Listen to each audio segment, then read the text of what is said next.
From our D&D world to yours, this is the FTF Flametongue Fable podcast.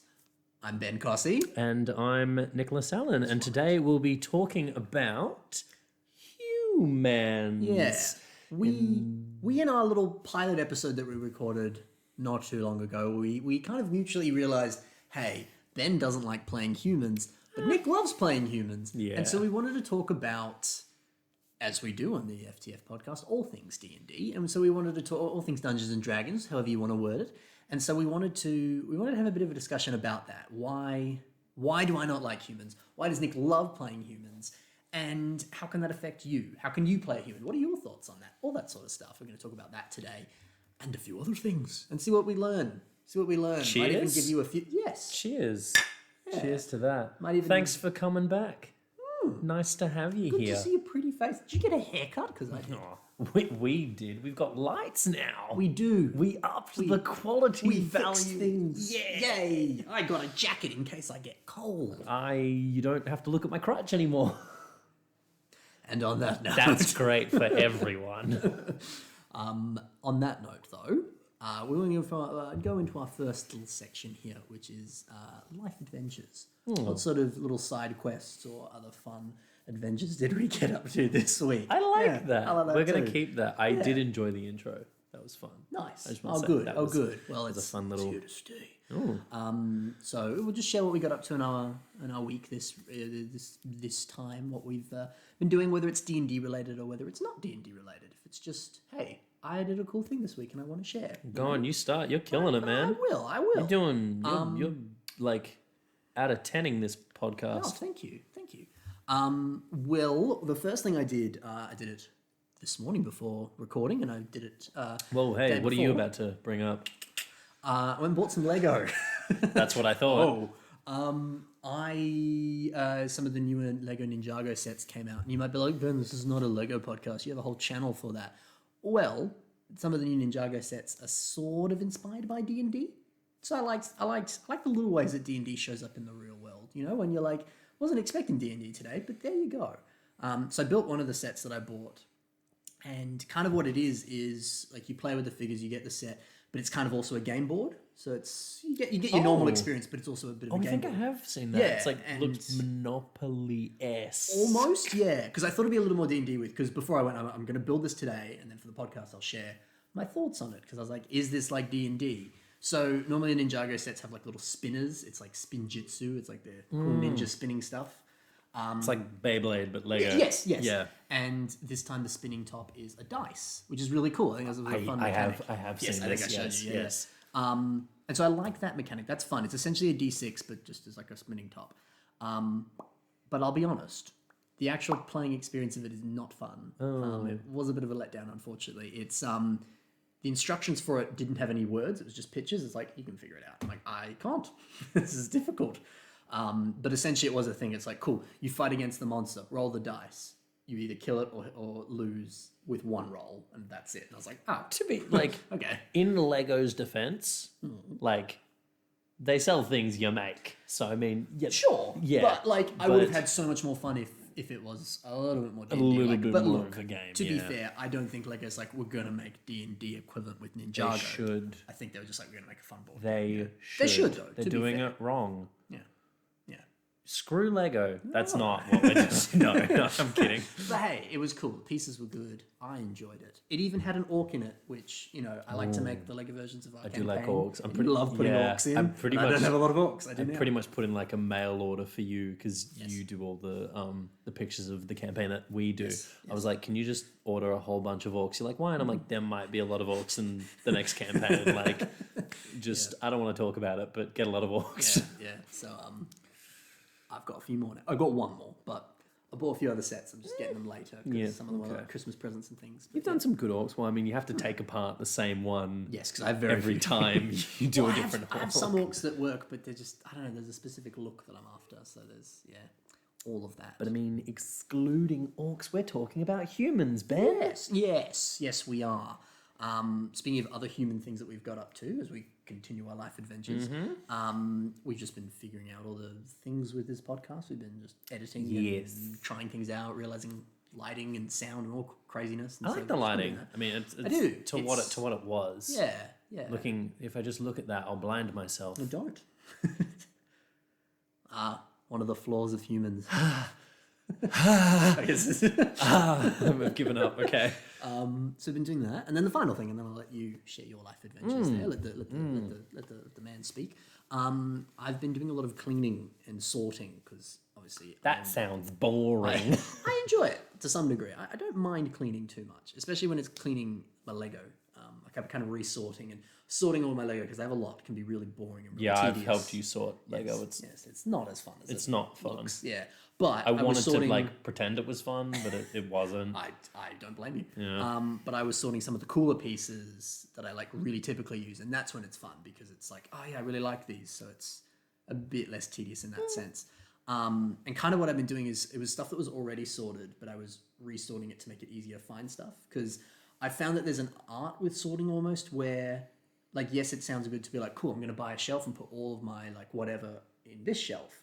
But if you still have to sort through the shelf to find it, kind of defeats the purpose. Yeah. So they're making it easier to find within the sorting system. That is the most annoying thing. No matter what it is, if it's papers or anything, if you're I finally sorted it all out, and then you go to find something and you still don't know where it is, I'm like, fuck me, right? Yes, yeah. Because when we've been playing D&D together and you've sorted your minis and stuff, that's been the case where we're we even collectively sorted it. We're like, cool, we've got cool categories and we know. I know where this thing is. I need it for this campaign and this day. And we get to then, I'm like, guess we can't use it. And we've been like, it's a skeleton. We need a skeleton. Well, let's look in the skeleton section. Why is it not there? You know? Yeah. So when people touch my sorting, it's like chop off your fingers. Go die. No. Yeah. I spent time in that. Yeah.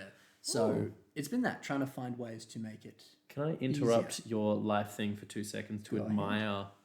I want to say your mug, but it's actually my mug. But I've not properly looked at it. Yes. Oh my god, you've got Hedwig. Well, it's a Harry Potter cup for those who are not watching the video. See that little Hagrid and I genuinely forgot his name. Hagrid. It said Rubius, which threw me because I forgot his first name. Right. Yes. Sirius Black, McGonagall. They're wrong. So sorry, got distracted. No, that's perfectly fine. It's a good cup. It's your cup. Yeah, you win. I'm gonna take a drink from the cup. I think I'm gonna try and keep to this cup. You should probably change mug every time. I wanted to change shirt every time because last time I had the Star Wars shirt. Now I have you can just see it. We've got a Spider-Man shirt here on my abs. On your, I felt it. Can confirm. So I'll try and change shirts every time. That'd be fun because I have a lot of shirts. I could do it. And maybe I'll just wear the same thing every time. I will never change my clothes. Yes. I'll just be a smelly butt boy. He's not smelly. But what have you been up to this week? Oh my god, that's such a nice question. Thank you, Ben. You're welcome. I have, speaking of D&D, because we're talking D&D. We are. I recently mentioned I have a girlfriend now. You did? Which is all exciting and new and weird. No idea how that happened. Spoke to a girl. And then Who knew if you just talk to people weird? Wow. But did you think that was a jab at you? No, but it could have been. It was a wow of just life lessons. Oh, good, but sure. we all learned something here. To be fair, should talk to more girls, says Ben Costy to himself. Continue. You should. Yeah. Toys R Us. I'll leave it at that. I've been talking to Mel because she's like, we've been going out for over a month now, and obviously my interests come up, as do her own, and a large one is that of Dungeons and Dragons. Cool. And I will talk about it. And I will talk about it. Because I mentioned it in the first thing. Half the time I'm just like, hey, Ben, it's good to catch up. And then, 3 hours later, we're like, shit, we are still talking about Dungeons and Dragons. Yeah. And I'm adamant that I want to get her to play. And she's actually looking at it. She's like, yeah, this is really cool. And, we'll be holding hands or something. And it's, cute. Get off me. Boy cooties. Ew. But we'll be talking and we'll be doing something cute or whatever, and then I'm like, so what race and class would you play if we're playing Dungeons and Dragons? What would you do? She's like, I don't know. Let's just be cute. And I'm like, yeah, sure. Cool.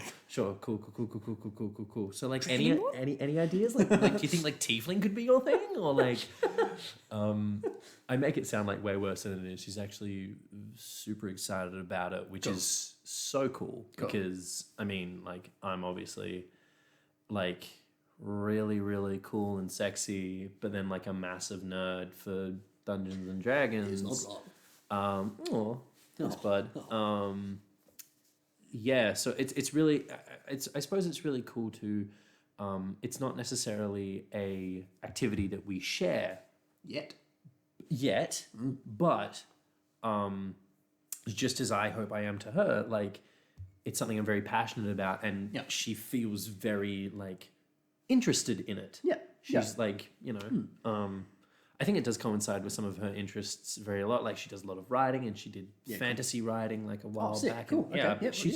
See some of her drawings, man. She drew me this like flower and an elf in my room. I'll show it later. You can't see it, sorry, but yeah, that's been really cool. Awesome. Awesome. There's something on your screen. Okay, never mind. So what else is going on with my week? I've been writing. You've been writing. I have. Good. I finished the second draft of a script I'm writing called, I won't say, because I want to.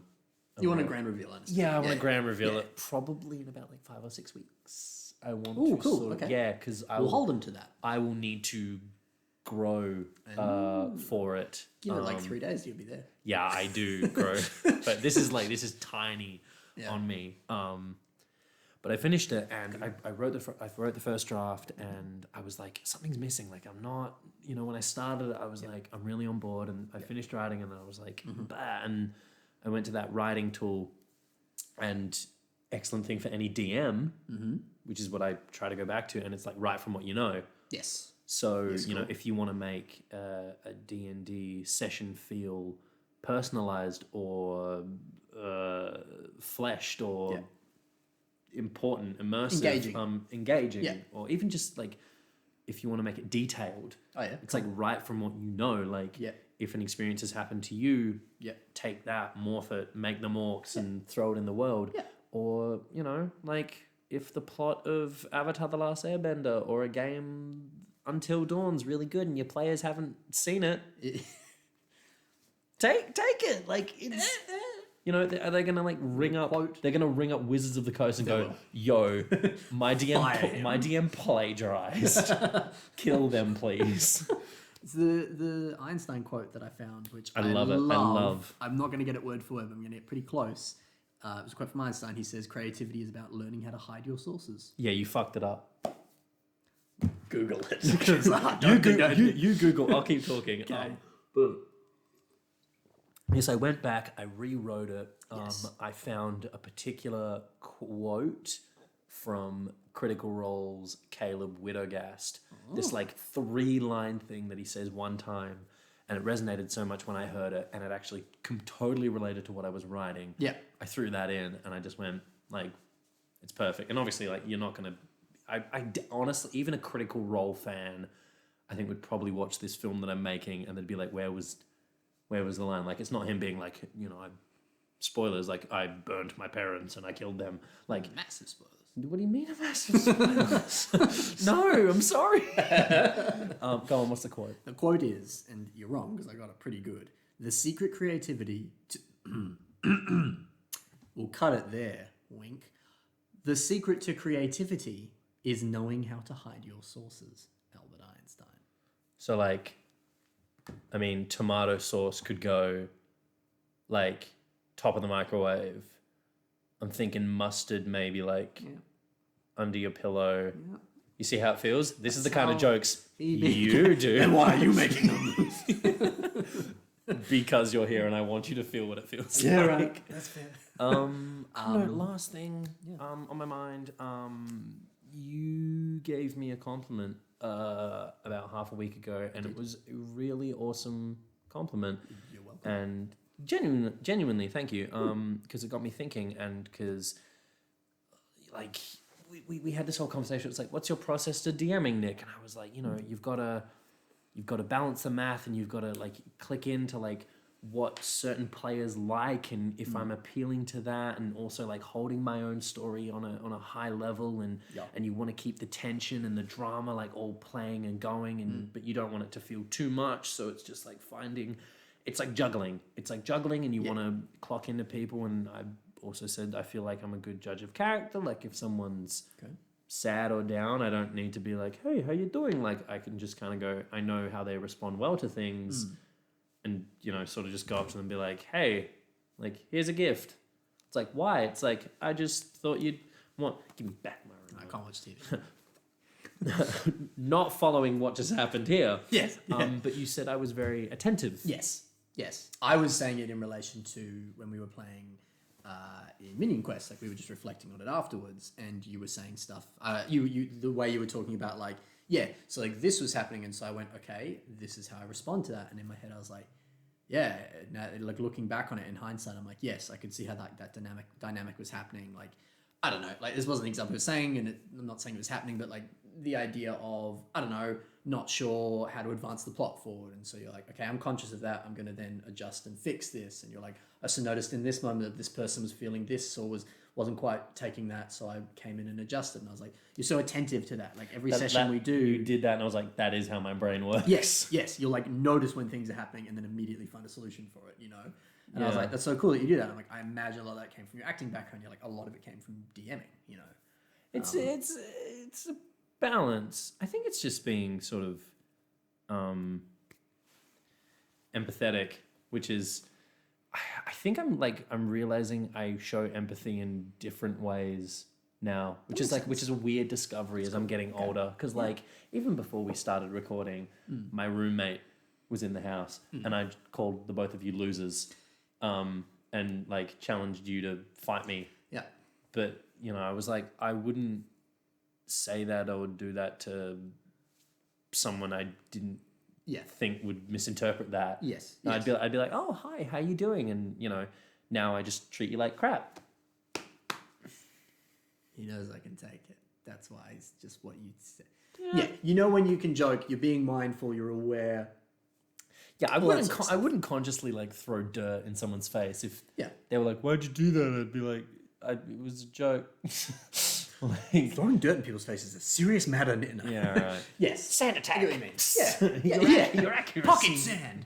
Yeah. I went for the Pokemon joke. You did. Yeah, you won. I actually thought you, of all people, would get that. My accuracy fell. No, that's it's too late now. No, move on. Look, I enjoy pocket sand as a joke, so I think we both won here. But I just drink your water. So I think that's a good point, just to relate back to D&D. We're arguing. You don't do this in front of the camera. Well, we will be later when we talk about tearing humans. us apart. But speaking about arguing, let's talk about humans. Let's go to the main topic now. You racist. Okay. In relation to humans in D&D, not actual... Look, I don't like playing humans, you know? Okay, well, go on. I am a human. I better like them, you know? So, yes, just to quickly recap, we were speaking about how I'm not a fan of playing humans. I really like playing more funky out there characters, like a kobold, a dragonborn, a tiefling, all sorts of stuff. Because to me, D&D is about immersing yourself in a fantasy world, being in a different place, and experiencing something you can't experience in this world. And so I go like, I don't want to play a human because it's too close to home. It's too boring. I can't add a fun creative spin to it. I can't be unique with it. I can't kind of personalize it to my own degree. And you were like, you can still do that with a human. And I'm like, I don't feel that I can. So that's kind of what we wanted to talk about today, and just in general talk about playing humans. Yeah, so, you really don't like your humans. I know you've played a fair few amount of characters, and you have played a human in one circumstance, and it was because you were sort of made to play a human. Yes. Made with inverted commas. Like I wanted to. It wasn't like he was holding me down and was like, you'll play a human, you're going to like it, you know. Yeah. I'm also happy that it wasn't me. So like, it wasn't this thing of like, you know, you saying that and I'm like, oh God, I did that too. And I'm like, no, I'm love you, Mike. It's okay. My hands are clean. So what is a human then? Why should I play a human? Head, shoulders, knees, and toe. You asked what a human was. literally, my brain went, find a joke.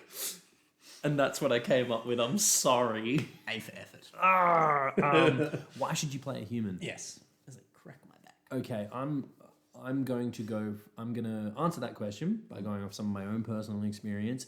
And one of the biggest keys that I hold to, primarily, I play the role of the DM. Yeah. But I have to make characters as NPCs, ones that I like to sort of reoccur. Yeah. And whenever I have played a player, and my favorite character I've ever played has been a human. Okay. And it's going off some of the rules. Every single time I have made a character, I go off a rule that I believe has stemmed from either Matthew Mercer or Taliesin Jaffe. And it is taking a part of yourself Okay. and exaggerating it. Okay. So, exploring a realm of yourself and making that part more real. Okay. So, I don't mind sharing this. I once played a character and I said, you know what? I want to explore the relationship with my dad. Okay. Or at least an element of what that is and who that has made me as a person. So I created a human named Nathan Evermore. Yep. Or otherwise known as Nathaniel Cirrus Orion. Ooh. From Eberron, if people are familiar with Eberron and the Orion family. There's a cool little Easter egg there for you and something I played, who was from the House of Passage, and I created a father figure that was very much like a Tywin Lannister. Cool. That was sort of the end result. But when I was exploring it and I was coming up with, these ideas, Yeah. I was thinking, what do I want to do? I want a character that's very intelligent, so maybe they're a wizard. And then when I got to this idea of race, that was the main story I wanted to explore. Okay. And then I got to this idea of race, and I went tiefling, and then I went, well, I have to explore, the things that comes with tieflings. So like, discrimination, or the fact that they are looked down upon, or their demonic ancestry, or they get perceived as being stupid, and all these things that came with races. And I go, the beautiful thing about playing a human is they are so flexible. Okay. They feel like such a blank canvas Right. that you can take any sort of story and throw it onto them. Okay. I feel like sometimes when you play characters like, ones you like to play, like kobolds and tieflings and goblins and all these things, you do to an extent bring large elements of what that race has with them to the character. And that can heavily inform the character that you end up playing. Yeah. So if I go... Does that make sense? It does, yeah. So if I go very, very real here for a second, Okay. I go the Black Lives Matter movement. Yeah. If I am to play a black man, you cannot ignore what comes with playing a black man. Okay.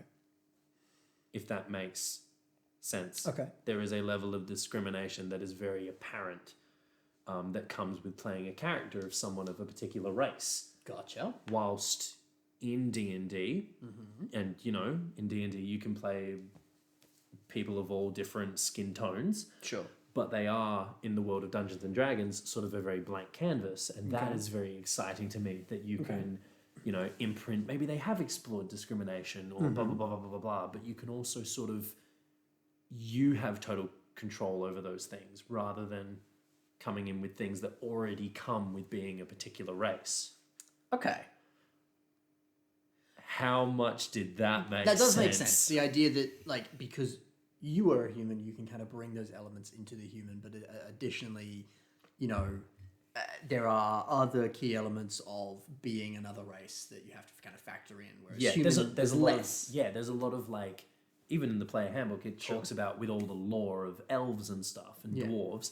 There's tons of lore that goes into each particular character. With humans, they talk about the fact that they are common and they are widely vary. Okay. So that they are sort of, to an extent, like this blank canvas of a race. Right.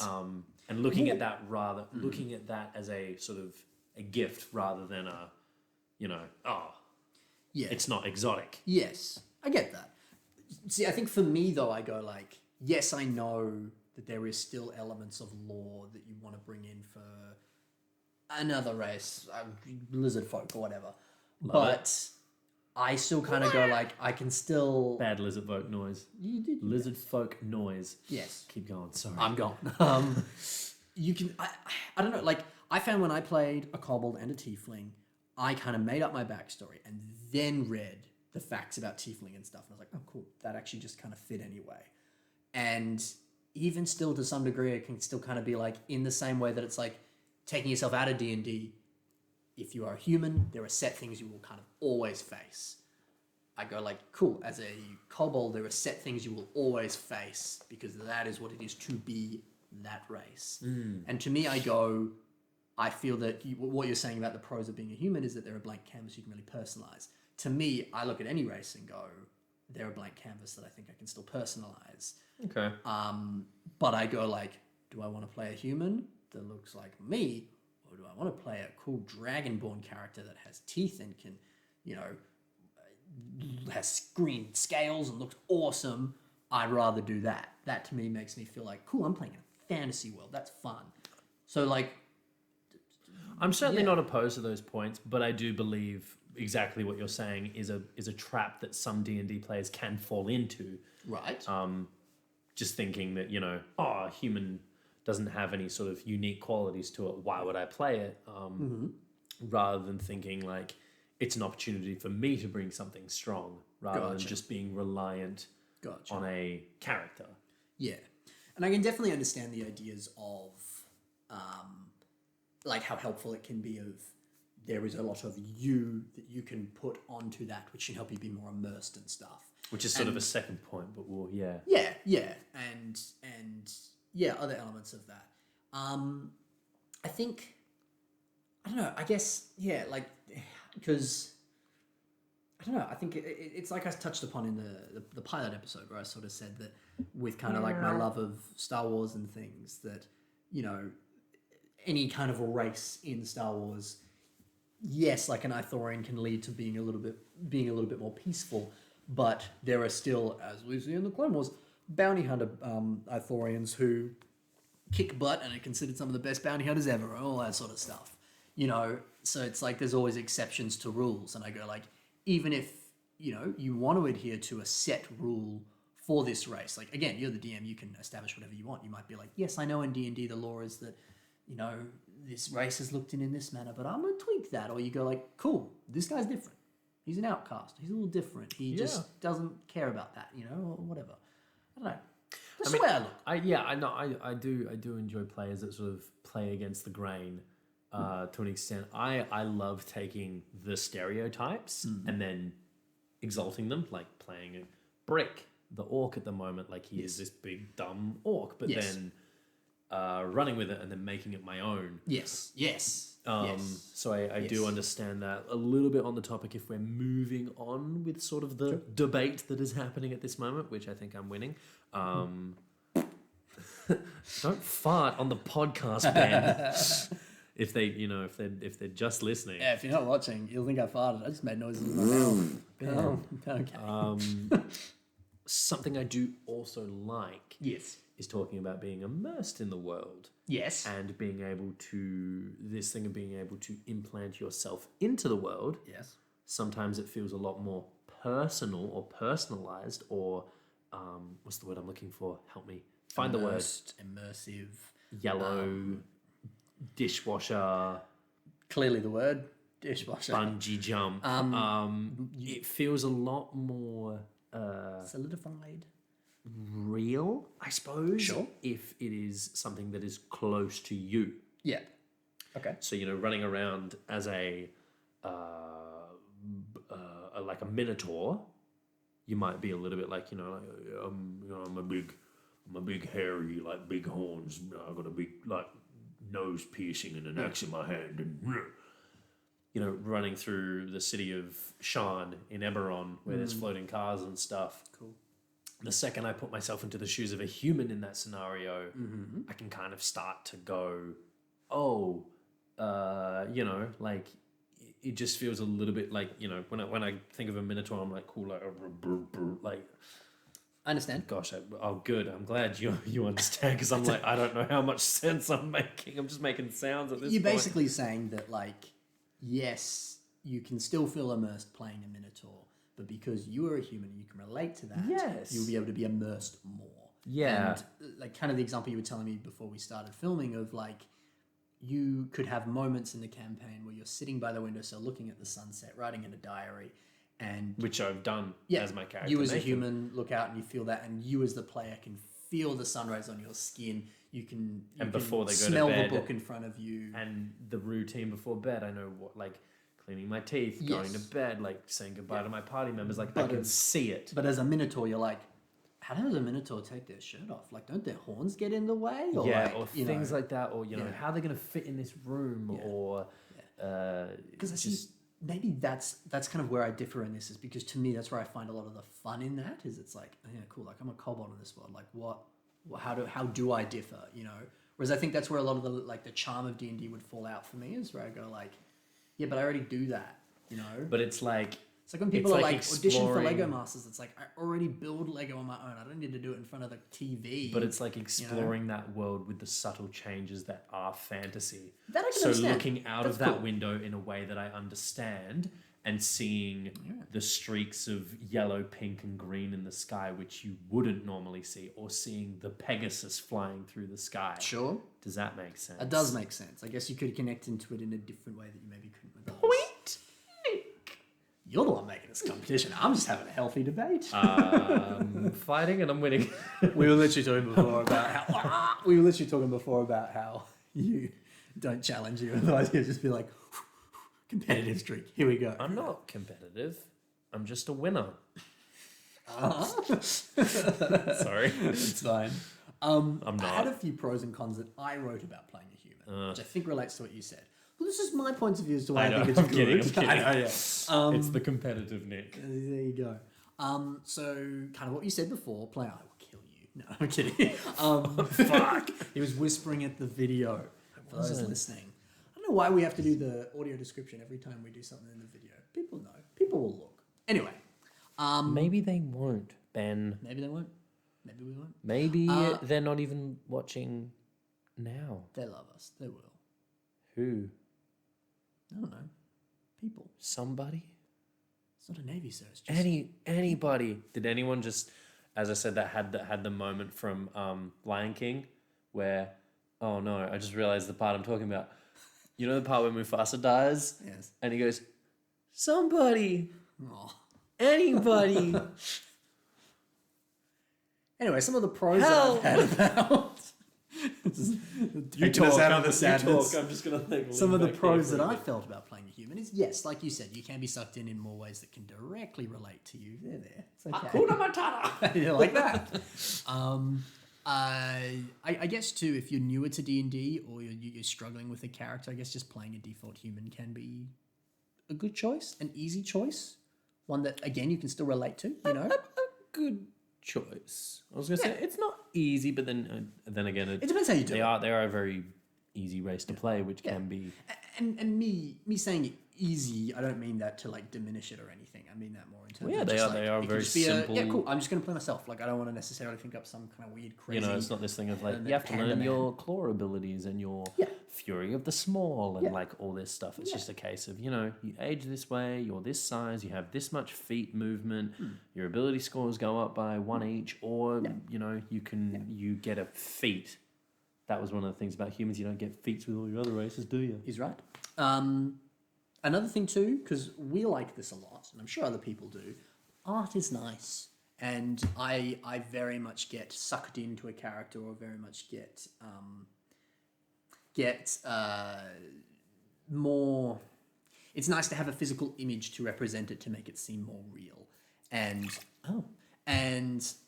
so like finding artwork online, that's often like the starting point for making a character for me. Is I like to. Sorry, I just enjoyed that. It's all right. You having fun? That's good. like I will find an image and then kind of base character off the image to some degree. And there's a like to do lot of that. human art images out there. You'll have an easier time finding That an elf. cool elves or cool humans than you will, apelings and orcs. Oh yeah, you're gonna struggle to find your apeling. Yeah, especially because it's a homebrew, harder to find race. But I like them. They've got Volpin now, What is that? which is a fox race, I believe. There's this released image of. Oh, I might be wrong about this, so I might be telling lies. If not, we've created our own race. I think they were called something. They were like Nixon for something prior to that, which was a homebrew. But they've got Volpin now, which is, and they had this released image of a sort of a fox, like rogue or something, and it had like a banner across its head and ears up, and they had like these two, sort of half short sword or daggers in its hand, and like it was sort of like. I love it. That sounds great. Cool. Look at him. He's a fox man. Ruff. Yep. So that was some of the pros that I said for playing a human. Nick just had to leave. He's ashamed. He's gone. And he's back. Oh no, I'm gonna roll. I mean, you can do it. I believe you. I'm sorry. I'm disappointed now. Yeah. Cons for playing a human, in my opinion. Like, I don't know. Con is in the modifier. My turn to leave. I've had a pretty long string of bad jokes, so I think I should shut up and let you talk. I like it's like I said before, I love to be really letting my creative juices flow when I make a character, and I love to go super different, super out there, be a massive departure. And so I think that's why I don't like playing human as much, because it is too close, and it's like I want to play the weird, slimy, like fish out of water kind of character, or I want to go like super different, but then find myself in that. The Carthan? There's an actual race which is, I'm not even kidding, just like a fish with legs, and it needs water to breathe. I'll do it. I'll be the fish in American Dad. Yeah. Played by the fantastic Dee Bradley Baker. So Actually, who yes, it? Momo also voices the fish. Oh my god! Like, well, I know who it was. I just didn't know. Yeah. He's like, I'm leaving. Yeah. I'm Klaus. Is it Klaus? Klaus. It is his name. I'm Klaus the fish. Yes. Also voices Appa. That is my aim before the end of this session, is to either make a perfect. I'm challenging right now. Okay. You're going to attempt to make an Appa and or a Momo impression, and I'll do the other one. Oh, dear Lord. All so right. who do you want to go for? Now? Yep. I feel like you would do Appa better, so I'm going to attempt Momo. Damn. Why'd you go first? You're going to make me look bad. I don't know what else sound you might go on. Yeah. Should have done the one episode where Momo speaks in angst hallucinations. You are just two things away from a Fruit Loop. Or something like, God, Momo. That wasn't the noise. I was just making You're noises. warming up. Look. That wasn't bad. I'll take it. He does like this little like... Yes. It's like a goggle, like a... Yeah. Fucking the dance. If people haven't watched the last episode, they got no idea what we're talking about. Look, anyway, if you haven't watched the last episode, you're missing out. As I have recently learned. Yeah, look, I've just finished watching it for the first time, 2 but weeks ago. I realised I was missing out. So, there you go. What'd you watch tonight, Ben?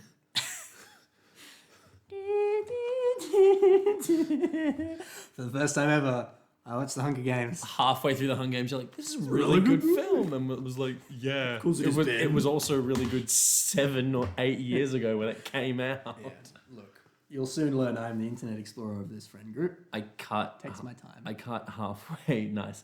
I cut halfway through your cons. It's because I didn't want to hear them, but go on. It's okay.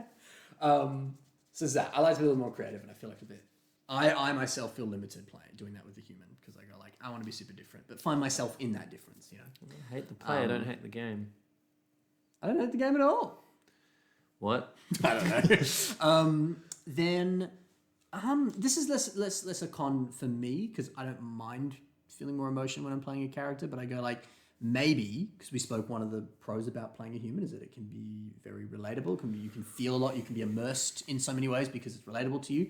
But maybe that could be a little close to home sometimes. So if you're like, I don't want to feel some of those things. I just want to play a nice, easy breezy D&D game. I don't want to have things come up, But maybe because you're playing a human, it might be way more relatable, and you might be like, and it affects you in some ways. There's my Momo. That wasn't far off Momo. I'll take it. I was just delaying it a bit. Yeah. And only I think you've got the Momo. That's right. One of my favorite jokes that my friend said in school once was they were like, I can do a flawless Chuck Norris impression. I was like, oh yeah, go ahead. And they're like, all right. That's it. It's like, all right, fine. Your friend's cool. He was. Kelly, if you're watching. If you're watching this, it's a bad impression. The final con that I said. Jesus. And I think you've kind of disproven this. Negative I Nancy. wrote this before. Yeah. That's a Negative lie. Nancy. That's a Go lie. on, say your con. Is I said there's less cool and unique things you can do with them. But you've proven me wrong now that you've told me the feats thing, because I haven't played a human. How am I Because you supposed to can know? make it unique to the character that you want to play that way. I guess so. But I still feel like I can do that with a kobold, you know? Look, regardless, I've still learned a thing or two about a human today. I'll give you that. Moving on. Moving on. We're going to talk about a few human ideas. So if you wanted to play a human, what sort of pathways could you take? What sort of cool ideas could you do? How could you make it unique? Or just if you're like, hey, cool, we've been talking about humans a bit. I want to go play a human. And you'd be like, but I don't know what kind of human I want to play. We've got some ideas. Humans are just, can we just say that off the bat, like, it's just an interesting... Yes. It's like a... What happened? What? What happened? What happened? Yeah. Make do that. Go on, sorry. Make do that. Go on. Oh, gosh. Bad when you put inside jokes inside podcasts that people listen to. Go on. No. Go on. People know Mike Gruber, surely. Go on. Make do that. The thing about humans, and I think Yes. about this all the time, is they have this very, very unique Mike Gruber. And I'll stop. Hey, You thought I was setting up for something. I did. Well, it's I just- thought what you were going to say was how you were talking about campaign 2. We'll get to the ideas later, but this is a good point. How you were saying in the next campaign we're going to play yes. that you specifically wanted to Yes. use humans, but for thematic purposes and for morals within the story. Thematic. Elaborate. Nice. Yeah, like themes. but That with makes, a that, makes us, thematic. that makes us sound like really smart and intellectual and with a One of us is. with a One of us only tells truths, the other only tells lies. with a Which one? biggest vocabulary. Photosynthesis. Themagorination. I What does that mean? added a whole bunch of words No, together okay. for that one. Yeah, I'm running a campaign at the moment. We've got our last session in 2 days. days. Wow, days. it's been going for almost 2 years. Yes. Year and a February, 2 years year and a ago we half, started. year and a Yeah. half, 2 years. Yeah. And I've been planning the following campaign for about 6 months. You said 5 last month. Liar. Oh, It changed month, to be fair. The idea started. I've actually Go on. had the idea all the way probably about the time we started the first campaign, because it was when I attended the Change the Date campaign for Indigenous Lives in Australia. Yes. And I got Hashtag to change the date. yeah, I honestly like May 8. Mate. Exactly. It's more Why isn't Australian. that It's a Australia better Day? day. Yeah. Sure, it's not gonna be as hot, but like It's Australia. I'd rather celebrate a day when it's not It the wasn't like genocide. yeah, a day. I just like to be respectful, really. No pride in genocide. My gosh, it's not that hard. Anyway, that's my opinion and stuff. But See how passionate we are about this. We're also passionate about D&D. And the two fed one into another. that Continue. That's exactly it. I want to take. I love when D&D can, when even from your not just your own character, but from a campaign and story, you can start to learn and consider things differently. Yes. One of the things you say you like about playing other races, although I'm not arguing for that side, and I will sort of assist it here, is this: you said you like to get other perspective. Yes, I do. As much as I think it's good to explore your own perspective, which is an awesome avenue that you can do with a human, It is. I wanted to mirror a lot of the things that I view necessarily incorrect or wrong with communities and society at the moment, which is very rife at the moment with the Yes. the Black Lives Matter movement. But I wanted a large population of the race in D&D to be rather privileged. Yes. And, you know, I was like, oh, I can do that with dwarves or orcs or everything like that. And I went, you know, why not just hit home? Make it humans. Yeah. You know? Yeah. And that's not to say that every human's going to be that way. Yeah. But it's just this, you know, like dwarves are the working class, hobbits, halflings, you know, have to live in rural areas. Like all these little things I can start to play into. And already with that mindset, like I'm so much more invested in this story. I'm like, because you're tying it back to things you're passionate about. But I don't know how that started, but I've been dwelling over that idea for a very long time. And I know people whom have emulated what I would call like privilege or entitlement. And, you know, I've imagined it on, you know, the face of a gnome or like a lizard folk. And then I've imagined it on a human and it's so much more real for me. That I go, you guys as the players, if you come across a character well, I'm like, I'm sorry, you're not welcome here. Right. And it's this pompous looking white man. Yeah. There's a bit more of a different effect rather than just being like, you know, like, oh, that one lizard folk guy was rude. Yes. And I think that's what like hearing that about the second campaign, even though we're yet to start, which we will soon, that excites me because it is that thing of like, cool, I am going to get hit with truth and holding a mirror up to society, as they say. And it'll make me reflect on myself, or make me reflect on society, or make me think, or make me question. There'll be a moral behind the story, which... Of course, I'm going to tie in your own stories. Yeah, of course. You know, And not that, you know, if you don't put that sort of stuff your in. whole not giving anything away to any other players. So they can't watch this part. If you're anyone playing in my campaign, turn off. But I mean, your whole premise for the start of your character is coming from literally like a freak show. Yes. And a lot of the races that you plan to play come from this thing of races that aren't necessarily well looked upon. This idea that, you know, you're playing with, you know, like a half ogre individual who's the strong man, like a literal circus of freaks, and you're like an acrobat. And, So that's a massive pro of playing humans is doing that, allowing it to form moral and circumstance, I guess. Yeah. That's cool. So we'll touch upon those ideas and then we'll close off here. Well, jumping off that, yes, a cool idea for a human, playing a character who literally their goal is like, I don't understand other cultures and races. Yeah. I want to learn, just being a character that is like, you know, their ambition is curiosity. Yes, that's cool. Like I want to, you know, I mean, no one really takes like hold of languages in D&D, or at least from players I've found.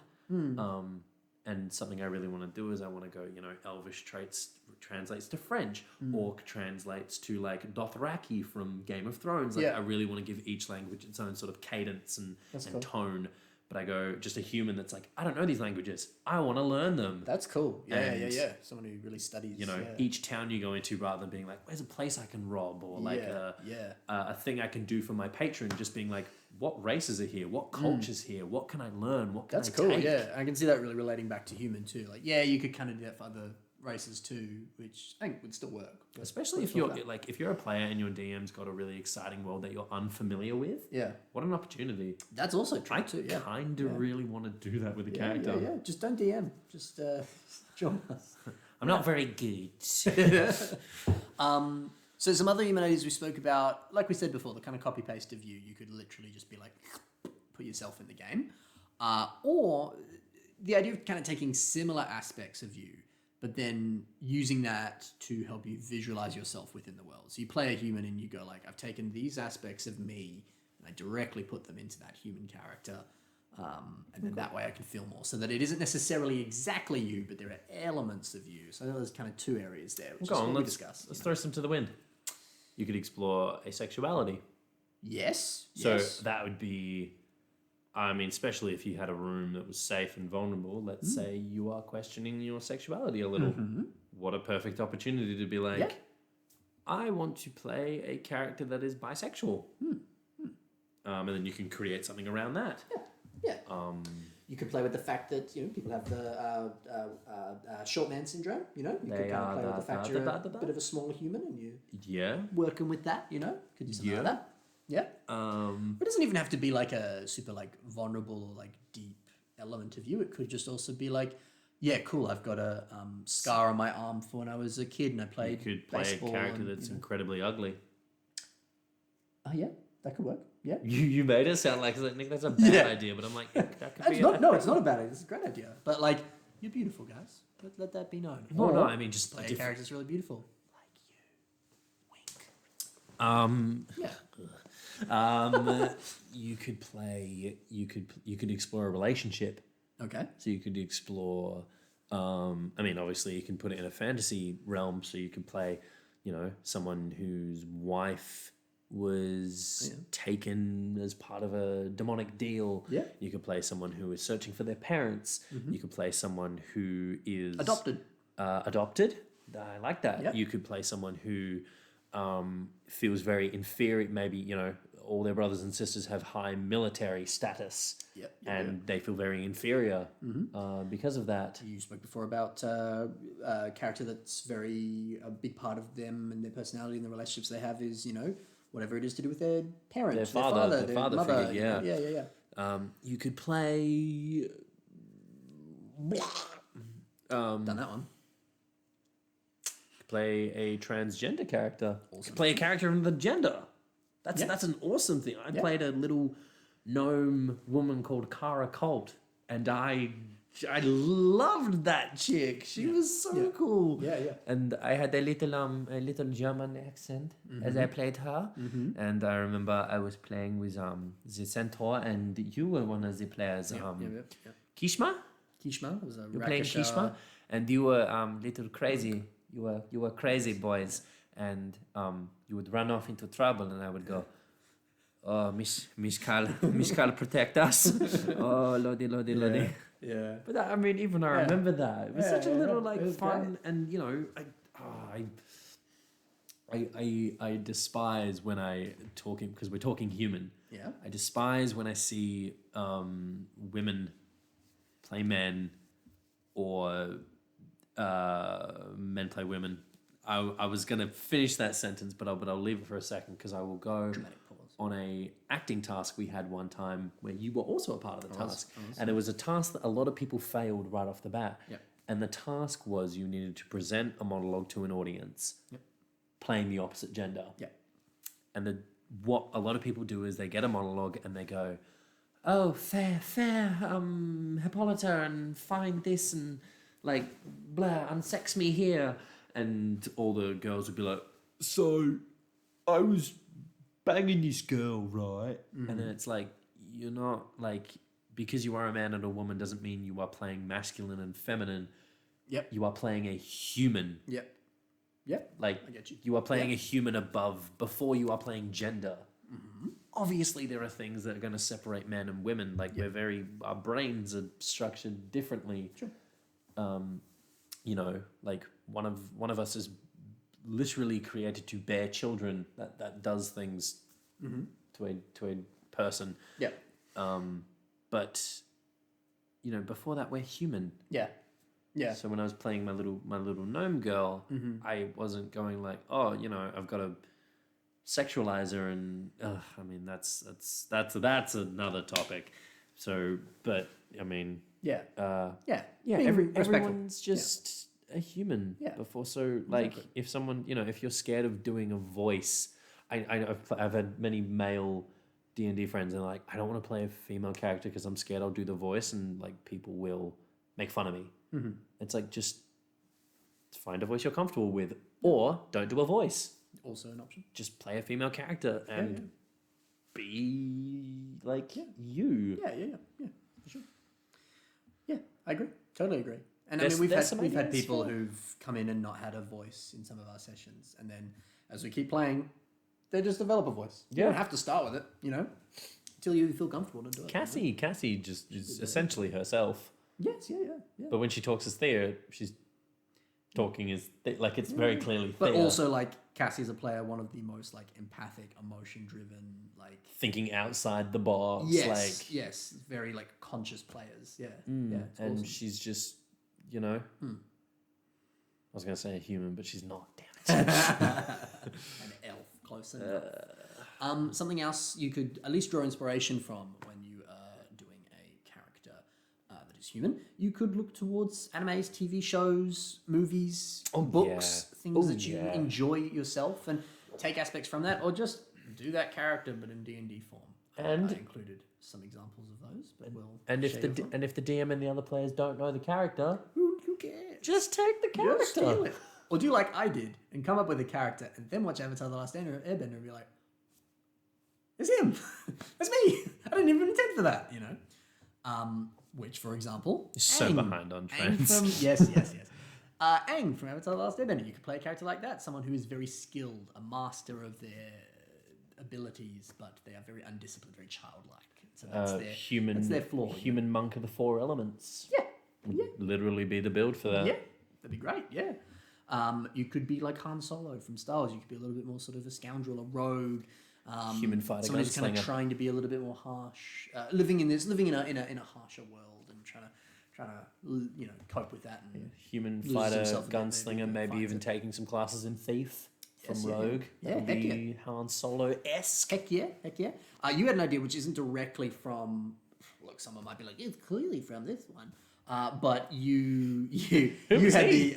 you had the idea for a Need more training. yeah, you had the idea for a character that is like a gardener or like a botanist. Oh, like I know. obsessed with plants. It's and, like, that's mine. their life, Fuck off, it's mine. I Like love that's their shtick. They're just like, oh, we have to fight the dragon. Yes, we've got to do it. Have you seen this rare lily flower, guys? Oh my god! I love the idea of a character that, like everyone goes to a place and they're like, I'm gonna loot. I'm gonna go to the tavern and have a drink. And someone's like, I'm gonna search the cracks in the pavement to see if there's any rare flowers. Like, Yeah, just yeah, for sure. something I a love that little, idea. something a little out there. Yes, Or yes, like yeah. a tea lover, or Yeah. oh, Uncle I Ira. was about to say. Yeah. Stop referencing Last Airbender. Keep going. No one, and no one cared that we thoroughly enjoyed that we were referencing. I'm sure. I love it. You mentioned before. Oh, did I this now? one- this might be our last one here for a little human ideas, unless we've got a few more that just randomly pop up. You mentioned before your character Nathan. Did you want to share anything about I did him? Because he is a reference human. him. I did reference him a little bit. He's the Nathan Sirius Orion, who I mentioned. He's probably the most favorite character I played. He was human, and a large element of that was I felt like I could connect to him so much. I felt like a lot of his choices were very close to my own, but it still felt within this realm of fantasy and wasn't close enough to me that like he suffered from social anxiety.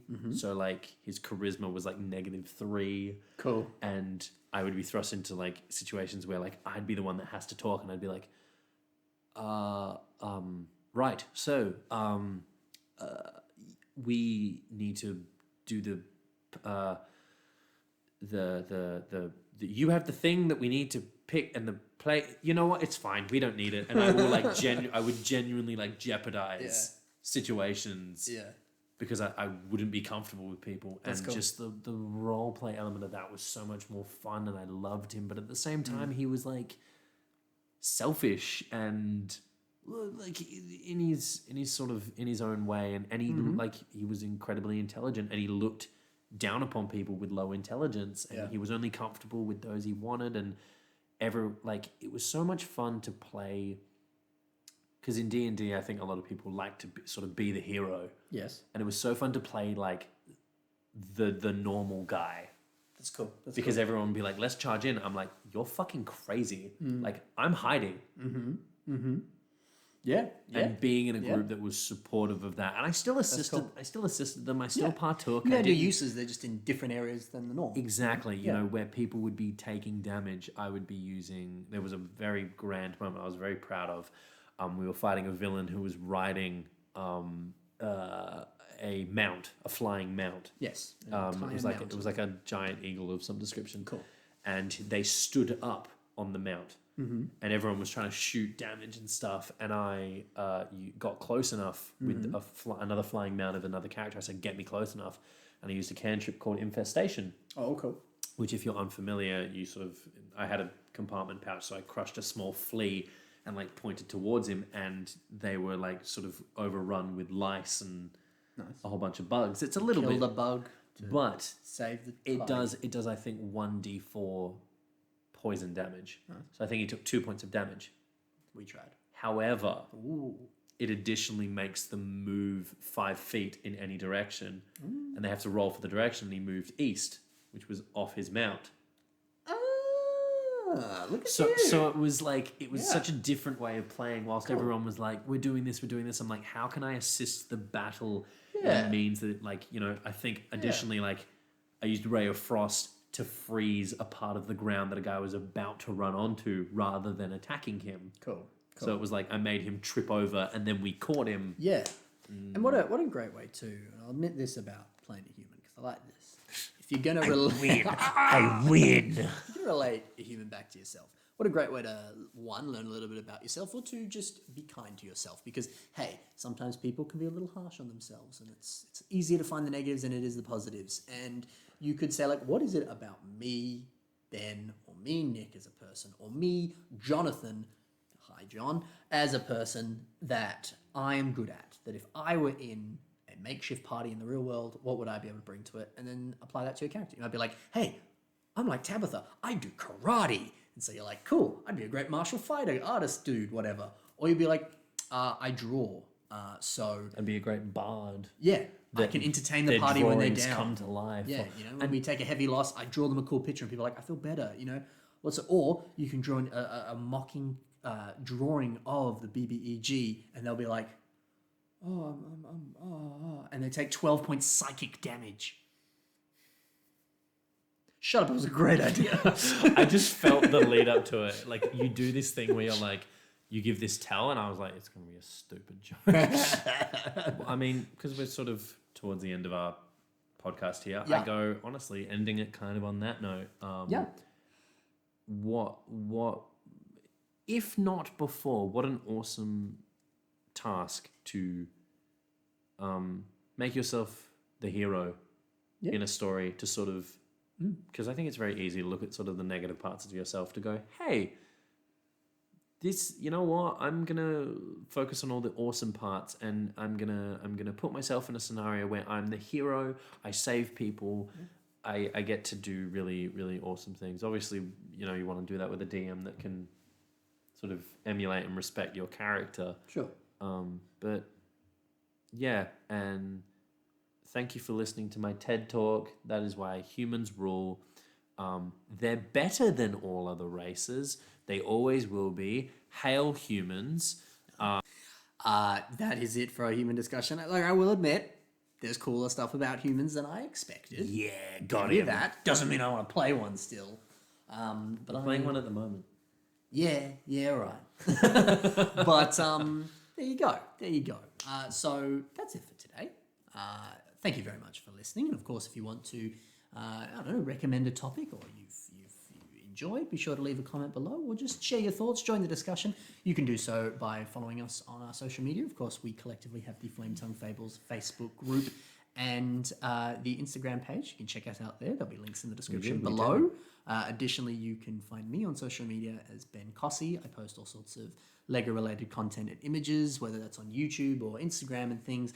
I recently just uploaded some other Lego D&D related images. You can stay tuned and get excited about that.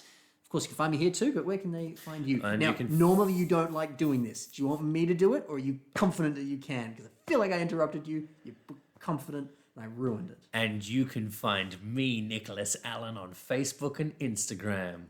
Yeah. What is it? At Nicholas Allen? It's at Nicholas Allen Fuck. It's at Nicholas __Allen_ on Instagram. It's Nicholas Allen on Facebook. I do all manners of acting things, and I have a film that we can't talk about just yet, but it's going to be coming out really soon. And this thing that might be in like 5 or 6 weeks, which we're really excited about, which I will be writing and acting in. Exactly. And your old mate might be DOP. He does it. That's right. That's right. That's it. That's it. Hopefully you enjoyed. We'll see you in the next episode. Or, no, we will. We will. We will. See you then. Happy times. See you next time.